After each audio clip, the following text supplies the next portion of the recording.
రాయలసీమలోనే పుట్టిన రాగి సంగటి, అసలైన అచ్చమైన రాగి సంగటి. చూడండి, రాగి సంగటి, ఎర్రగడ్డ, పచ్చిమిరపకాయలు, నాటుకోడి పులుసు.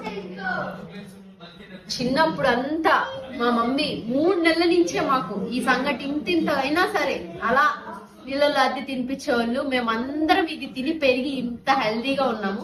ఇప్పుడు అంటే తినట్లేము అనుకోండి పిజ్జా బర్గర్ వచ్చి, కానీ ఎప్పుడు మన రుచులు మనం మారవు కదా అసలు.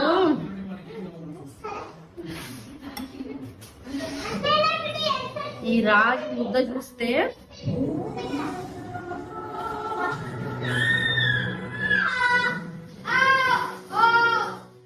గుట్టుకు కానీ మింగుడే, మాట్లాడానికి ఏముండదు. పక్కా మీరు ట్రై చేయండి.